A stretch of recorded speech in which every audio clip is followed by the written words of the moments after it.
Merci, honorable assistance, cher André Hoffmann. Il y a 3 ans, je prenais la parole ici à Davos, à cette même tribune. C'était en janvier 2023, à un moment où le monde était secoué par des crises successives. La crise sanitaire, la guerre en Ukraine, le renchérissement des matières premières de l'énergie et la confiance sociale profondément ébranlée pour beaucoup de nos concitoyens. Depuis quelques années, les repères sur lesquels reposait l'ordre économique international ont volé en éclats. La guerre est revenue sur le continent européen. Les tensions géopolitiques s'installent. Le climat, l'eau, la santé et la confiance sociale sont devenus des variables macroéconomiques déterminantes. Dans un monde qui doute de lui-même, le Maroc n'a pas choisi de repli ni la résignation. Nous avons choisi de protéger, de réformer et de nous projeter. Protéger notre population par un État social assumé, réformer nos fondamentaux économiques pour retrouver la confiance et nous projeter comme un pays pivot d'investissement à la croisée de l'Europe, l'Afrique et l'Atlantique. Dans ce contexte, la question n'est plus simplement de savoir où se trouvent les meilleurs rendements, mais où se construisent les trajectoires les plus solides. Et c'est à cette question que le Maroc, sous la conduite de Sa Majesté le roi Mohammed VI, que Dieu l'assiste, apporte sa réponse. Une réponse ambitieuse, humble et inclusive. Mesdames et messieurs, pour nous, tout commence par un principe simple. On ne bâtit pas un destin géopolitique sur une société fragilisée. Nous avons fait le choix de protéger d'abord. Face à la flambée des prix des années post-Covid, l'État a érigé un véritable bouclier autour des ménages. Plus de 13 milliards de dollars ont été mobilisés entre 2021 et 2025 pour maintenir stables les prix de biens de première nécessité. Dans le même esprit, près de 1,7 milliard de dollars ont été consacrés pour préserver la famille de toute hausse de tarifs d'électricité et d'eau.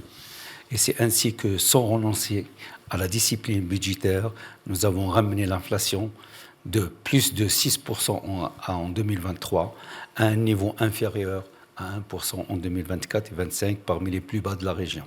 Dans le même temps, le taux de croissance est en passe d'atteindre 5% à fin 2025.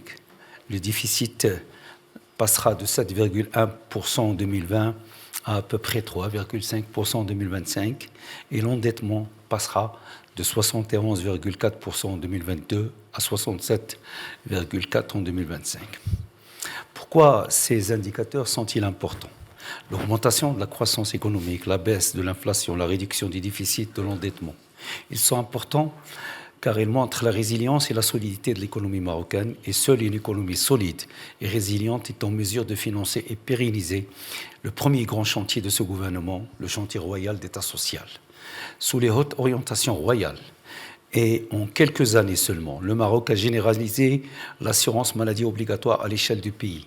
Plus de 32 millions de personnes, soit environ 88% de la population marocaine, bénéficient désormais d'une couverture médicale, contre 42% seulement avant le lancement de la réforme. Dans le même mouvement, le chantier de l'aide sociale directe s'est inscrit au cœur du nouveau contrat entre l'État et les ménages les plus défavorisés. Depuis décembre 2023, près de 4 millions de familles, soit 12 millions de personnes, perçoivent chaque mois une aide financière directe de la part de l'État, et nous accordons également une place importante au renforcement de notre système de santé et à l'amélioration de la qualité du système éducatif.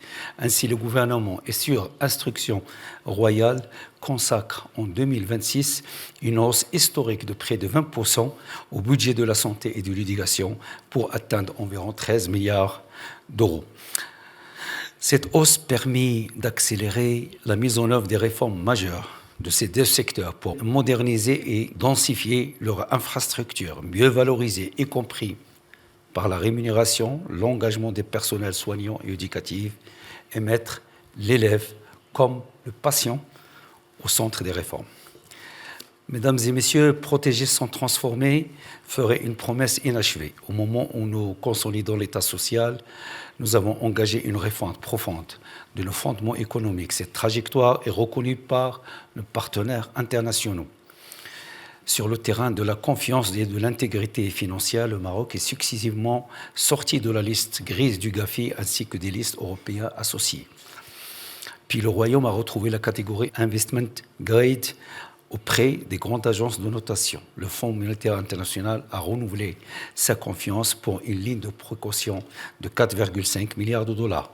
Tout cela n'est autre que le résultat d'une discipline budgétaire assumée, des réformes fiscales pluriannuelles et d'une gouvernance plus exigeante de la dépense publique et d'un effort constant de transparence.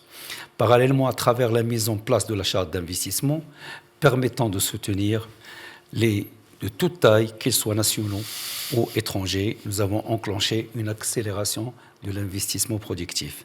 En 2025, les investissements et les recettes brutes d'IDE ont atteint un record historique de plus de 5 milliards de dollars.